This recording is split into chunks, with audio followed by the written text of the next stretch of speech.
¿Qué tal? Buenas tardes. Clase número 9. Esta clase número 9 que toca la prueba en la instancia o en la etapa de debate de juicio oral, le pone un cierre al contenido del programa de esta materia. Nosotros, por supuesto, que vamos a seguir en contacto, especialmente para generar un que otro repaso sobre los puntos más sensibles de la materia, en miras al final. Pero eso después lo vamos a ir hablando por los distintos medios de comunicación que nosotros tenemos. En cuanto a la clase de hoy, sirve justamente, no por nada es la última clase de la materia, nos sirve, eso quería decir, para darle un cierre lógico a el desarrollo que hemos venido viendo en clase. Hemos visto una parte más bien teórica de la prueba, donde vimos su conceptualización, sus caracteres, principios que están vinculados con la prueba en el marco de un proceso penal. Después vimos una segunda parte que fue el grueso de la materia, en donde vimos los medios probatorios en particular, especialmente aquellos que están taxativamente regulados o explícitamente regulados por nuestro sistema procesal, por nuestro régimen procesal. Y este último encuentro, de alguna manera, nos va a permitir ver la prueba desde otro enfoque, desde el enfoque de su utilización, de sus requisitos en la instancia de juicio. Recuerden siempre que, sin perjuicio de la jurisdicción en la que nos encontremos y por ende los distintos sistemas que pueda adoptar el proceso penal en cada uno de ellos, nosotros en este proceso justamente vamos a tener dos etapas con distintas cualidades, ¿no? Una etapa investigativa que es la que encierra el desarrollo de la prueba como nosotros la venimos viendo hasta acá, y después toda esa actividad, todo ese trabajo, esa tarea que se desarrolló durante la etapa de investigación, durante la etapa de instrucción, se utiliza o se debería utilizar en la instancia del debate oral del juicio propiamente dicho, ¿de acuerdo? Es un tema que exige varios encuentros, sin embargo, como está más, no es que está, no es totalmente ajeno a la actividad que puede llegar a desarrollar las fuerzas de seguridad, como ahora lo vamos a ver. Pero no tiene una vinculación tan directa como la que sí se encuentra en el comienzo de una investigación sobre un hecho que puede ser potencialmente un delito y el desarrollo de la investigación. Sin embargo, para que nosotros podamos entender bien cómo desarrollar nuestro trabajo durante la etapa de la instrucción, me estoy poniendo un poco en el rol de integrantes de las fuerzas de seguridad, es lógico que veamos cómo se va a utilizar en la instancia de juicio y eventualmente, ¿por qué no?, cómo también podría participar las fuerzas de seguridad en la etapa del debate, que a eso nos vamos a dedicar en la clase de hoy. Entonces, este último encuentro nos permite, de alguna manera, darle ese cierre, ese cierre lógico que perfecciona el hecho de la tarea previa, es decir, nosotros teniendo en claro para qué se va a utilizar la prueba y cómo se va a utilizar la prueba después, se entiende que tenderíamos a perfeccionarla, adecuarla conforme a su objetivo final, conforme a su destino final. Entonces, es lógico que nosotros le dediquemos el último encuentro a la prueba en el juicio. Y si hablamos de la prueba en el juicio, lo primero que tenemos que abordar es el ofrecimiento.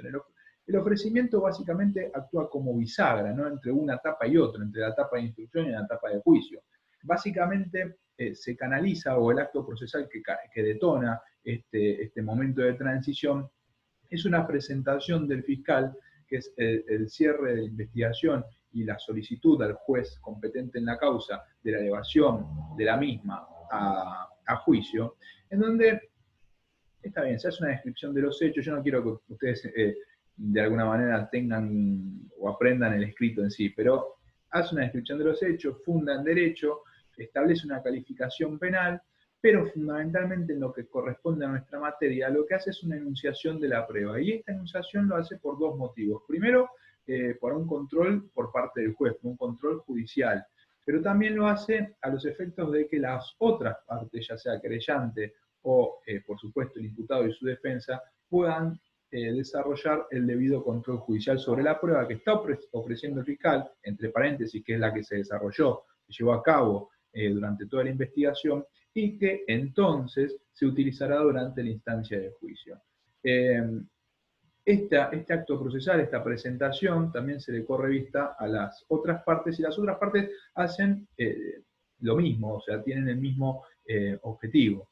No necesariamente van a presentar la misma prueba, que es la prueba de cargo, que es la prueba que desarrolló el fiscal, o en tal caso el juez de instrucción durante la etapa de investigación, pero sí, en algunos puntos pueden coincidir y en otras pueden presentar pruebas que les sirvan a su estrategia, ¿no?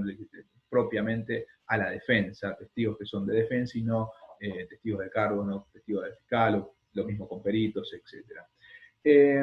El código en el artículo 355 establece que el Ministerio Fiscal y las otras partes, como dije hace un momento, la defensa, o sea, el imputado y su defensa, o el creyente, al ofrecer pruebas presentarán, fíjense, la lista de testigos, peritos e intérpretes con la indicación de los datos personales de cada uno de ellos, estos son los defectos que puedan ser habidos, que puedan ser ubicados y citados a la instancia de juicio, limitándola en lo posible, esto es una condición, a aquellos que sean útiles, o los más útiles, y que conozcan bien el hecho que se va a investigar. O sea, tiene que haber una relevancia y una pertinencia, así como hubo en la etapa de la investigación.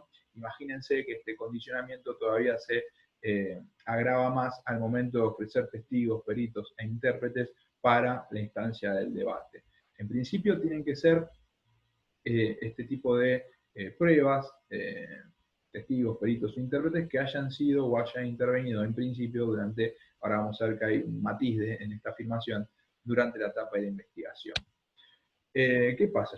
Las partes ofrecen prueba. Bueno, el presidente del tribunal, ¿no?, el que va a llevar a cabo, no es el mismo, quizás yo a veces asumo cosas como sabidas y no necesariamente es así. Cuando nosotros elevamos una causa a juicio, va a intervenir un juzgado o un tribunal distinto al que llevó la investigación adelante, ¿no? Si ustedes están, por ejemplo, en la jurisdicción de los juzgados nacionales de la capital federal, juzgados penales de la capital federal, como juzgados de instrucción, juzgados correccionales, esos desarrollan, llevan adelante la etapa de investigación. Cuando elevan a juicio, van a intervenir tribunales orales, ¿de acuerdo? Que la primera diferencia es que los juzgados de investigación, como instrucción y correccional, son unipersonales. En cambio, los tribunales de juicio, los tribunales orales, siempre van a estar compuestos por 3 jueces, de entre los cuales va a haber un presidente. Si nos cambiamos por un momento de la jurisdicción, aún dentro del territorio de la Ciudad de Buenos Aires, pero cambiando, digamos, insisto, jurisdicción, y nos vamos a la justicia de la ciudad propiamente dicha, vamos a tener que no hay tribunales orales constituidos dentro de su estructura, pero no interviene el mismo juez. Hay un juez penal, contravencional y de faltas, que lleva adelante la investigación. Cuando la investigación se cierra, cuando se requiere la elevación a juicio y el juez interviniente lo entiende pertinente, la sortea y va a intervenir un juzgado también penal, contravencional y de faltas, pero distinto al que llevó adelante la investigación. Entonces van a ser juzgados de la misma naturaleza, pero con funciones distintas, ¿no? Se garantiza que no sea el mismo juez el que llevó, en conclusión, en los 2 ejemplos que acabo de poner, la investigación por un lado y el desarrollo del debate y el juicio por el otro. Van a ser jueces distintos. Por eso acá estamos hablando del código, cuando hablamos de los artículos 355 y 356 y subsiguientes que vamos a desarrollar en la clase de hoy, estamos hablando del código procesal penal de la nación, ¿no?, el que rige para todos los fueros federales y también para los juzgados nacionales de la capital federal. En materia penal, por supuesto, ¿no?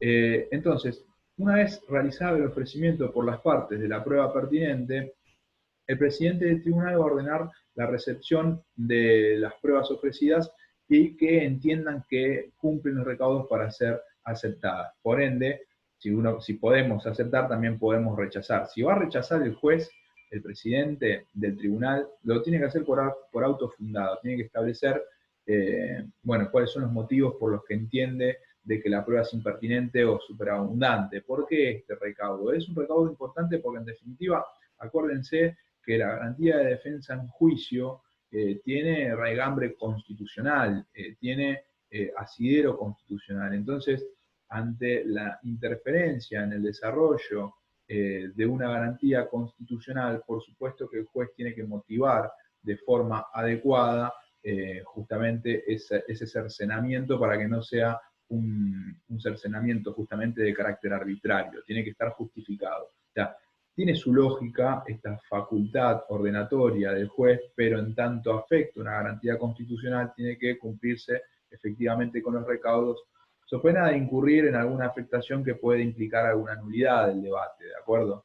Imagínense que llevar adelante algo, toda la investigación, con los riesgos que se corren, con el tiempo, los recursos materiales y humanos que se invierten para que después incurramos en instancia de debate en una nulidad por afectación de la garantía de defensa del juicio, por un criterio inadecuado del juez de no aceptar la producción de una prueba determinada en instancia del debate, bueno, es contraproducente totalmente, no hace falta que me explaye mucho como para darse cuenta de que cuando nosotros como jueces llevamos adelante esta potestad, la tenemos que hacer cumpliendo con los recaudos.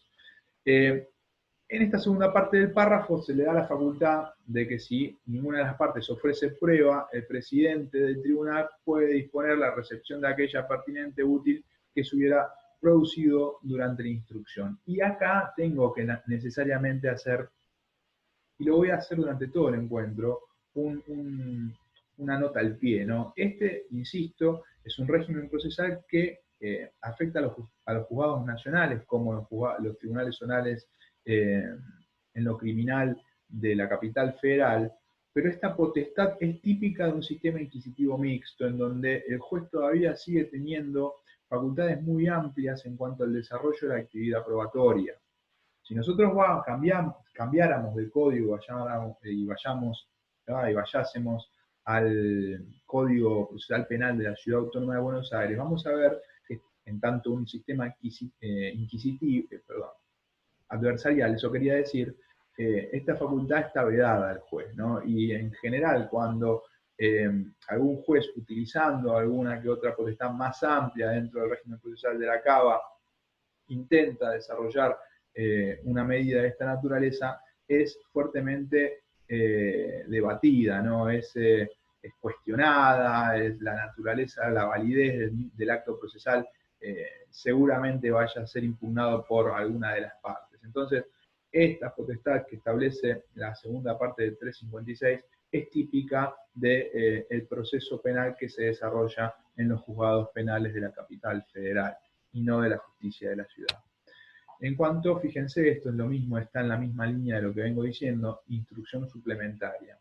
El 357 habilita que con noticia a las partes, con notificación a las partes, el presidente del tribunal oral, de oficio o a pedido de alguna de ellas, podrá ordenar los actos de instrucción indispensables que se hubieran omitido, denegado o fueren imposible cumplir en la audiencia o recibir declaración a las personas que presumiblemente no concurrirán al debate por enfermedad u otro impedimento, y para tal efecto podrá actuar uno de los jueces del tribunal o librarse las providencias necesarias. Bueno, en esta, siempre las partes después, todas las facultades que nosotros vamos a ir mencionando, son susceptibles de ser analizadas, ser cuestionadas por las partes, a ver si efectivamente permitieron el debido control, el sustanciamiento de las pruebas, el control que desarrolla, o sea, el control de la prueba que desarrolla una parte que pueda justamente ser efectuado por la otra, ¿no? La prueba que hace el fiscal puede ser controlada por la defensa y la prueba que hace la defensa puede ser controlada en el fiscal, especialmente en el primer tándem, que la prueba del fiscal pueda ser controlada por el imputado y por su defensa y que de alguna manera no nos encontremos con una sorpresa que no nos permita tomar los recaudos necesarios o producir prueba idónea para contrarrestar aquella prueba que llevó adelante el fiscal. Eso siempre está atrás de cada uno de los artículos que nosotros vamos a mencionar. Pero acá lo que me permite a mí establecer una diferenciación entre un proceso penal y otro, me estoy refiriendo a los juzgados nacionales de la capital federal y a la justicia de la ciudad, es esto de que el juez lo pueda hacer de oficio. sea, insisto, estas facultades instructorias son típicas de un sistema inquisitivo mixto que ya en los proyectos de reforma del Código Procesal Penal de la Nación tienden a desaparecer y que en el Código Procesal Penal de la ciudad no están, ¿de acuerdo? Pero bueno, la lógica, si se pide, si es a través de un pedido de alguna de las partes, es poder llevar adelante actos procesales, medios probatorios que realmente hayan sido impedidos de lograr en otro momento del proceso penal. O sea, esto no es, bueno, alguna de las partes se olvidó en toda la etapa de investigación de desarrollar algo y entonces lo hacemos ahora. No, yo tengo que fundamentar por qué lo pretendo hacer ahora, porque es una facultad totalmente extraordinaria. Para algo estuvo la etapa de la investigación, para algo estuvo la etapa de instrucción, que además, de alguna manera, prevé los tiempos suficientes y necesarios para el control de las pruebas recíprocas de las partes y para un efectivo ejercicio del derecho de defensa en juicio. Entonces, es algo excepcional. Y en tanto excepcional, las circunstancias que lo motiven, que lo justifiquen, tienen que quedar bien en claro, ¿no? Que lo habiliten en definitiva. Y lo mismo, bueno, esto de demostrar que una persona no va a concurrir, bueno, ¿por qué? ¿Qué tan incapacitante es la afección que puede llegar a tener a esta persona para no acudir o venir a una instancia de juicio, un debate, ¿no?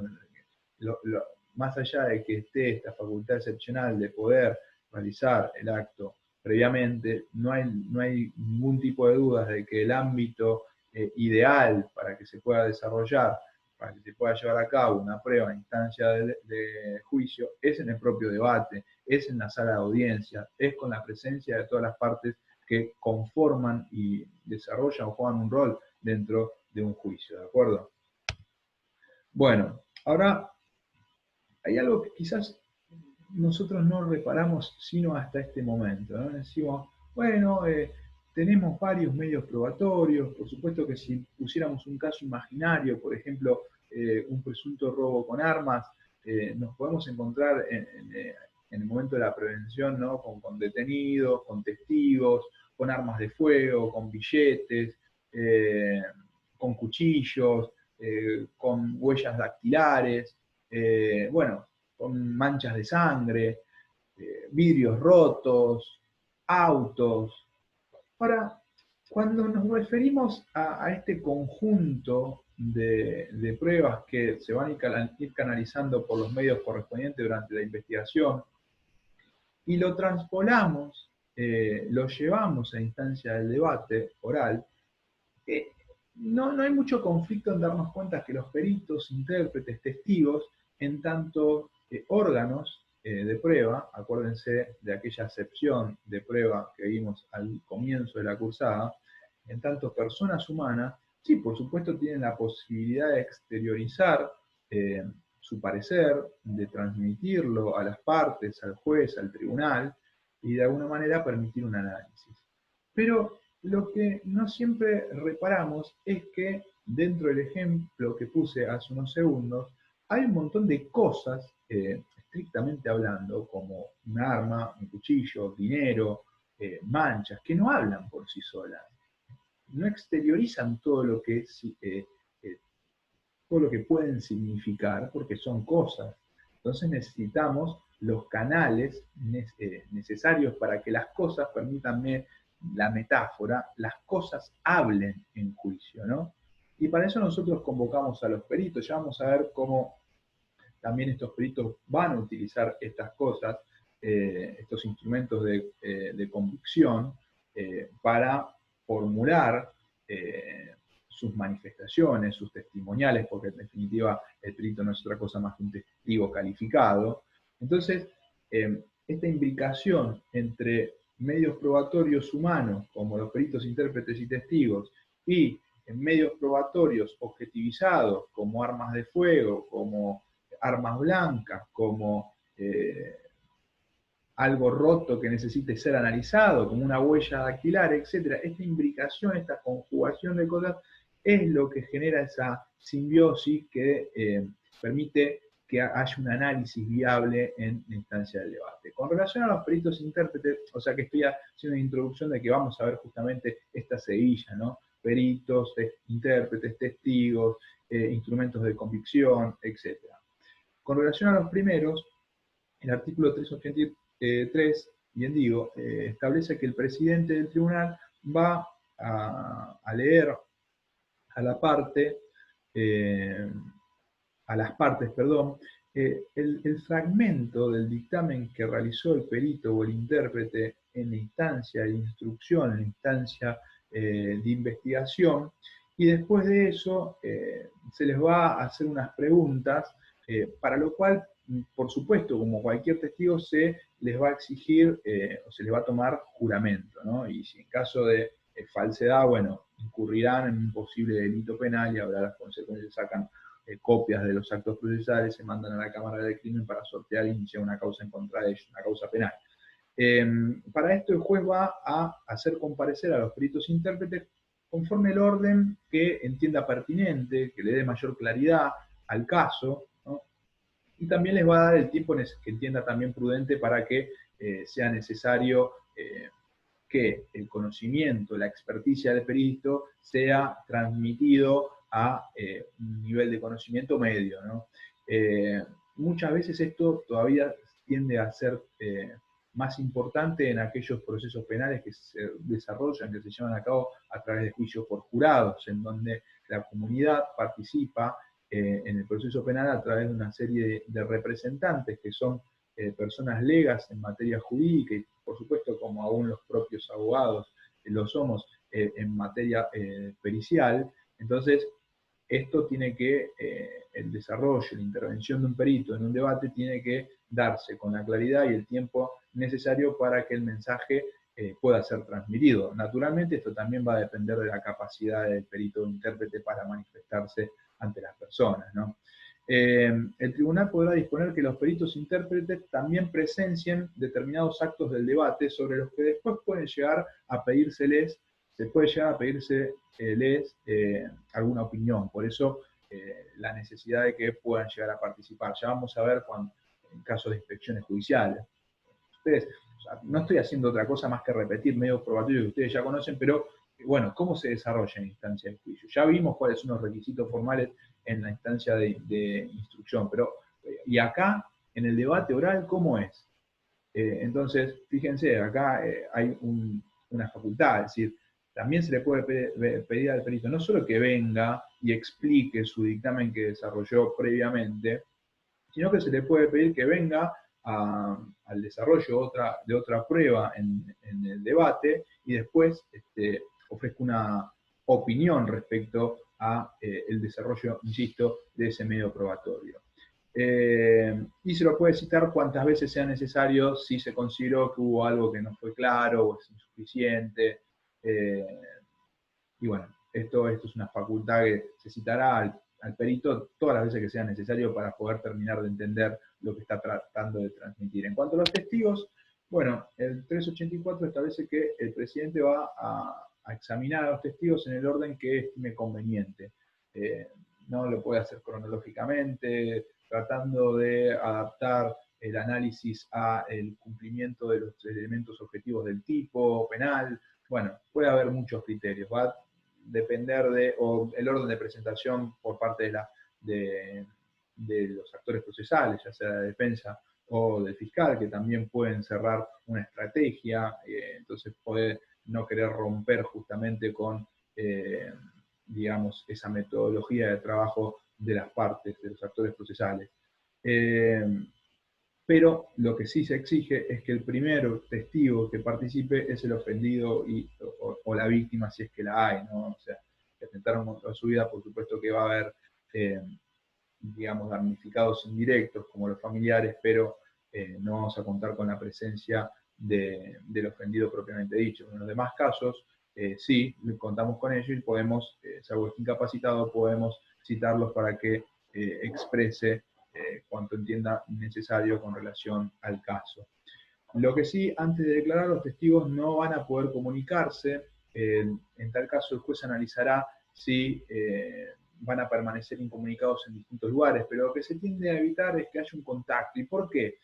Porque lo que se trata de hacer es que el testigo construya sus expresiones de la forma más fidedigna, ¿no? De que su memoria no se vea contaminada, máxima y que ya la propia memoria tiene sus vicios, que en psicología del testimonio en los últimos años se ha demostrado fuertemente cómo dentro de la cabeza de una única persona va mutando la versión de los hechos sin que existan siquiera contaminantes, que los hay, externos, exógenos. O sea, ya directamente con factores endógenos a la psique de la persona se modifica la percepción de lo que vio. Imagínense si nosotros sometemos un testigo a un ambiente en donde, para colmo, lo ponemos en contacto con otros testigos que dan su punto de vista. Entonces ahí se va construyendo algo nuevo que se distorsiona efectivamente lo que el testigo realmente considera que vio. Se trata de extraer esa testimonial de la forma más pura y ello se lleva a cabo, se trata de matizar esos vicios tratando de no contactar a los testigos previo a que ofrezcan su testimonio, a la redundancia, dentro del debate oral. ¿Qué pasa con las testimoniales por lectura? Bueno, es un tema bastante discutido.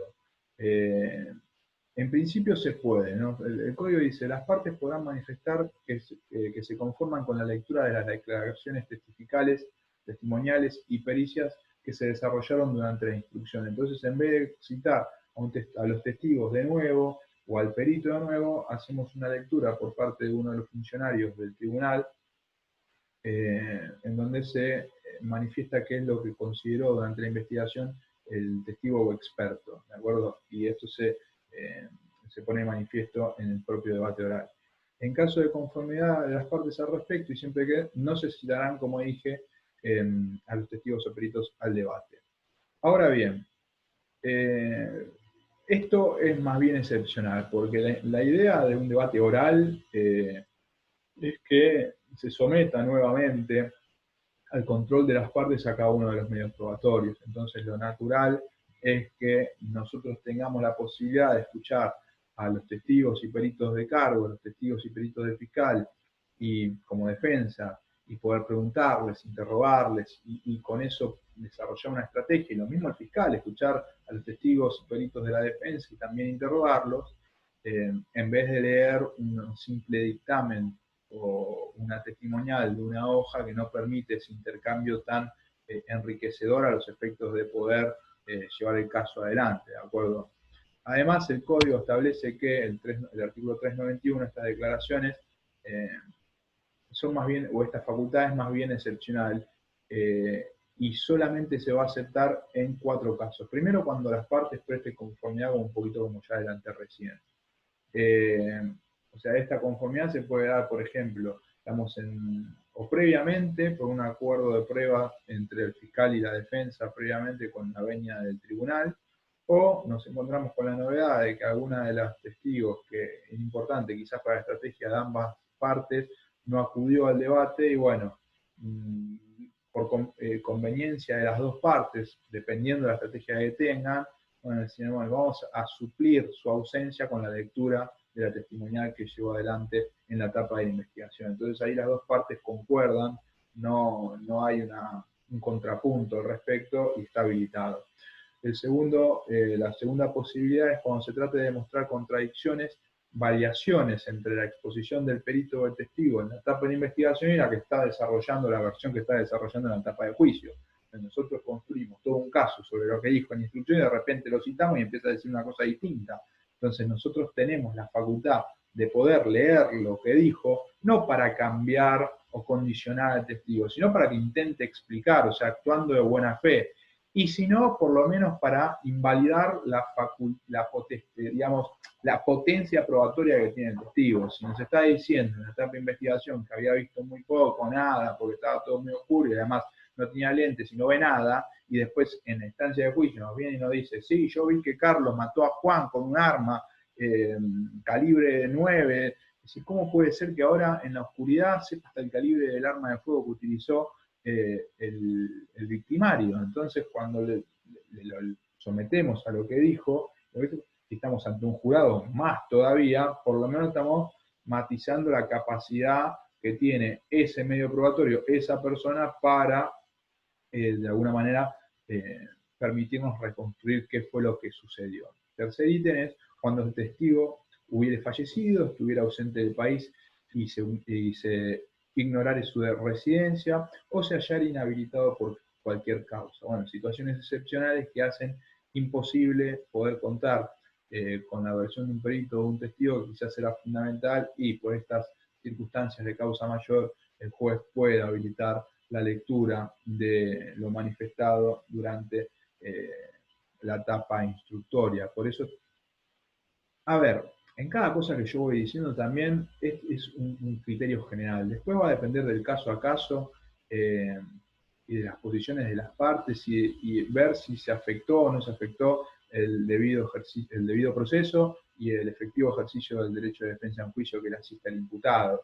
¿De acuerdo? Entonces, yo estoy estableciendo algunos lineamientos generales, como dije al principio, que establece el código, que después habría que analizar en el caso a caso, en la cual hay mucha jurisprudencia que tiende a, de alguna manera, ir coloreando un poquito más estos grandes lineamientos, ¿no? Y por último, cuando el testigo hubiera declarado por medio de exhorto informe, cuando nos encontramos con un testigo que está fuera o lejos de la jurisdicción en la que se está llevando a cabo la causa, y sea complejo trasladarlo, o sea inconveniente, o no valga la pena. Entonces, bueno, el juez también puede tener en claro esta posibilidad de leer su testimonial, o sea, leer el acta en la que constó la testimonial que desarrolló durante la etapa de investigación. Examen de domicilio es otra facultad que tiene el juez, ¿no? Establecida por el 386. El testigo, el perito o intérprete que no compareciera a causa de un impedimento legítimo, esto hay que demostrarlo, tiene que tener una intensidad que motive el uso de esta facultad, que es extraordinaria, que es excepcional, podrá ser examinado en el lugar donde se encuentre por un juez del tribunal con asistencia de las partes, ¿no? La asistencia de las partes lo que busca es justamente el control que vengo mencionando tanto. Pero bueno, tampoco es una situación que, bueno, el testigo, el perito no quiere, no. Esto es una facultad totalmente extraordinaria. El testigo tiene que ir al debate, igual que el perito o el intérprete, asistir a la sala y declarar. En casos muy excepcionales, quizás de personas mayores, personas ancianas que pueden llegar a tener una afección, una enfermedad muy grave, y movilizarla es muy inconveniente, o en caso de testigos de identidad protegida, bueno, en situaciones muy particulares, por seguridad física de las personas, podemos echar mano de esta facultad que, insisto, es totalmente de una utilización más bien restringida. ¿Qué pasa si nosotros queremos ofrecer, lo había señalado antes, nuevos peritos o testigos? Bueno, el momento para ofrecer peritos y testigos es durante la instancia de investigación, durante la instancia de instrucción. Y una vez más, acá estamos viendo una facultad extraordinaria. Entonces tiene que estar motivado para poder ser utilizado. La motivación tiene que girar en torno, por ejemplo, los nuevos testigos, los nuevos peritos van a tener que manifestarse sobre puntos que anteriormente no fueron objeto de examen pericial. Pero no solamente esto, no es sobre puntos que no fueron objeto, sino que nosotros de alguna manera motivemos por qué no se desarrolló de esa manera el examen pericial. Tenemos que tener hechos nuevos que justifiquen que la no realización en esos términos del peritaje pueda ser producido en instancia de juicio, no porque me olvidé, entonces ahora voy a hacer todo lo que voy a sañar todo. No, la instancia para llevar adelante dentro de un proceso penal la prueba de forma acabada es la instancia de instrucción, la instancia de investigación. En casos excepcionales, cuando por circunstancias que nos exceden, nosotros no pudimos desarrollar un peritaje de forma adecuada, imagínense un proceso penal que estamos investigando una muerte, tenemos el cuerpo, tenemos testigos, tenemos todo, pero no había aparecido el medio con el que se llevó adelante el homicidio. Y después del cierre de la instrucción aparece el arma de fuego. Bueno, acá se justifica, no intervino un perito balístico sobre el arma de fuego antes porque no la tenía, apareció después. Entonces esto lo excede al fiscal y bueno, el juez puede analizar esta circunstancia extraordinaria y por supuesto hacer valorar a través de la participación de un experto como un perito este elemento fundamental para la reconstrucción de lo sucedido, para la construcción del caso, ¿de acuerdo? Entonces, ahí sí, pero si nosotros ya teníamos el arma, nos olvidamos de hacer un peritaje balístico y lo queremos hacer durante la instancia, no, bueno, no es para sanear olvidos, ¿de acuerdo? En el caso de los testigos deberá expresarse bajo pena de inadmisibilidad los hechos sobre los cuales serán examinados y las causas por qué no fueron citados antes. Esto hubiera permitido un mejor control de prueba y un mejor ejercicio del derecho de defensa en juicio. Entonces tengo que motivar por qué no lo hice antes y sobre qué van a hablar para poder... o sea, lo que se busca en un proceso penal es que la defensa no se encuentre sorprendida. Por supuesto que se brindan algunos canales como para que el hecho no quede impune, está muy bien, pero lo que no se habilita por garantías y derechos constitucionales que rigen en el proceso penal es que la defensa se encuentre de un momento a otro sorprendido por una prueba de cargo que no tiene tiempo de refutar porque ya estamos en el propio desarrollo de la causa. Imagínense si estamos frente a un jurado de personas, digamos, legos en la materia con el impacto que puede tener en la percepción del hecho una nueva prueba que nosotros no tuvimos tiempo de trazar una estrategia adecuada para confrontar, de alguna manera contrarrestar, eso quería decir, el impacto que puede tener con un jurado una prueba nueva, ¿de acuerdo? Bueno, esto tiene que ver con, digamos, el interrogatorio que dice esta Femina es, nosotros cuando ofrecemos nuestros peritos y testigos le podemos preguntar, pero no somos los únicos facultados a preguntar, sino que también le puede preguntar, está facultado para preguntar la otra parte, ¿no? Con esto nosotros nos referimos más bien al interrogatorio. Artículo 389, los jueces y con la venia del presidente y en el momento en que éste considere oportuno, el fiscal y las otras partes y los defensores podrán formular, o sea, básicamente todo esto, esta primera parte del artículo que está diciendo, es el juez el que va a establecer, el juez y especialmente el presidente del tribunal, va a establecer quién pregunta y en qué momento a cada una de las partes. Podrán formular preguntas a las partes, cuando nosotros nos podemos encontrar con el imputado, declarar, bueno, ya en este caso acusado, o en esta instancia acusado, podemos encontrarnos con el ofendido o ofendida, una víctima, testigos, peritos, intérpretes. Entonces, todas las partes van a poder, con la facultad ordenatoria del presidente del tribunal, van a poder preguntarle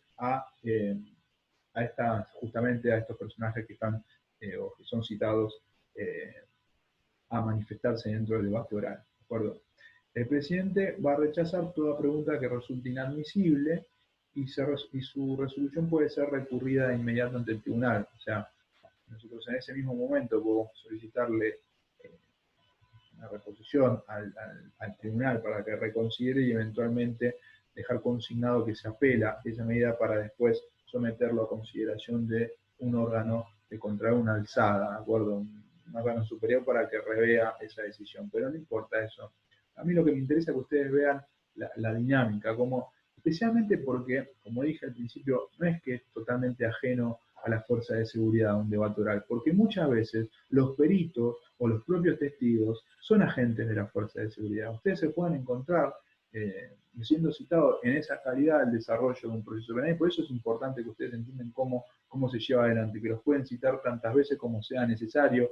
Por eso es necesario que ustedes entiendan que tanto el informe en la etapa de la investigación como su manifestación o su análisis en la etapa del debate tiene que ser claro para que lo entiendan las partes, si hay un jurado más todavía, y para que lo entienda el juez, ¿no? Pero tiene una relación directa también con los agentes, funcionarios de las fuerzas de seguridad.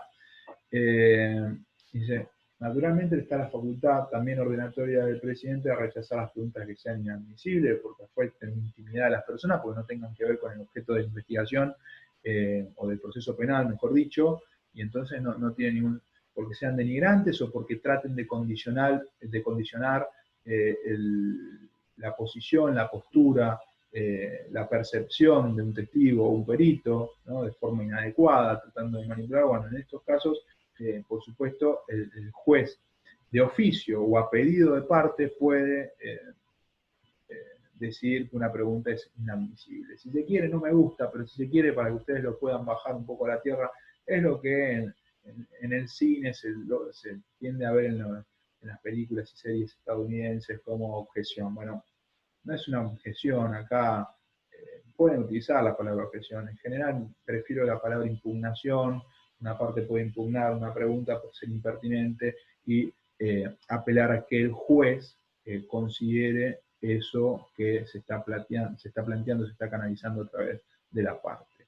Y por último, creo que es la última femina, dice, elemento de convicción, lo que dije hace unos minutos. Bueno, las cosas no hablan por sí solas, ¿no? Entonces, los elementos de convicción que hayan sido secuestrados durante el proceso penal, especialmente en la etapa de la, inicial de la investigación, se van a mostrar, se van a presentar a las partes, a los testigos, al jurado, si es que lo hay. También se va a invitar a reconocerlo. Nosotros podemos decir al perito, usted, perito una arma, ¿verdad? ¿Es esta? Sí, muy bien. Un testigo. Bueno, hay distintas cosas que nosotros podemos, de alguna manera, que son fundamentales para la construcción del caso y que necesitamos que su valor probatorio se canalice a través del testigo del perito. Y por eso esta posibilidad de presentarle el elemento de convicción a estas personas en particular, para que a través de ellos nosotros ese valor lo podamos hacer reducir ante el tribunal o ante el jurado. ¿Bien?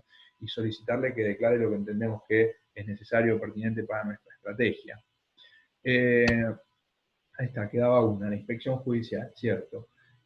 Bueno, este es otro medio probatorio. Entonces ya dijimos que nosotros podemos secuestrar un arma, hacer un análisis de ADN, bueno, se lo presentamos al experto que intervino y a través del experto canalizar la información que surge de ese informe justamente. Pero hemos visto en etapa de investigación otro tipo de pruebas como reconstrucción del hecho, inspecciones judiciales, bueno.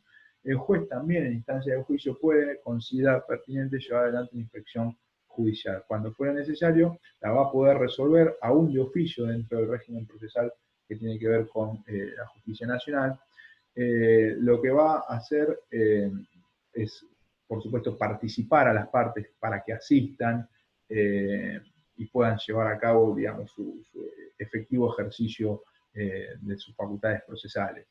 Y bueno, se va a poder disponer también el reconocimiento de personas, la realización de careos. En definitiva, va a tener la facultad no solo de citar a testigos, de citar a peritos, sino de echar mano a todo el repertorio de medios probatorios que vimos durante la etapa de investigación y desarrollarlas propiamente con sus formalidades dentro del propio debate.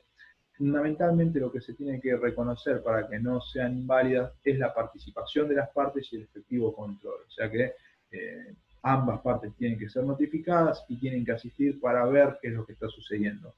En el caso de que exista jurado, si se quiera realizar una inspección judicial, bueno, el jurado también se traslada al lugar del hecho, a donde se quiere realizar la inspección, y va también a presenciar la realización de este medio probatorio, pero ya no en una etapa de investigación, sino justamente por eso está el jurado en la etapa de juicio. Bien, con esto cerramos entonces. No, me quedó uno, perdón. Me está fallando la memoria, porque esta primera hice hace un tiempo y bueno, la prueba nueva. Si en el curso del debate se tuviera conocimiento de nuevos medios de prueba manifiestamente útiles o se hicieran indispensables otros ya conocidos, también el tribunal, igual lo hemos mencionado, el tribunal podrá ordenar aún de oficio la recepción de ellos. Bueno, como en el caso de que se encuentre un arma de fuego, un cuerpo, cosas que son fundamentales para la reconstrucción del hecho y que por cuestiones que son ajenas a las partes no se pudo realizar dentro de los tiempos que reconoce la instancia de investigación. Bueno, ahora sí, esta fue la última parte. Con esto cierro. Quedamos abiertos para cualquier consulta que pueda haber, tanto de esta clase como de las que venimos viendo. Y vamos a realizar un repaso para la instancia final, eso con seguridad. Bueno, los saludo, les agradezco como siempre la atención. Buenas tardes, muchas gracias.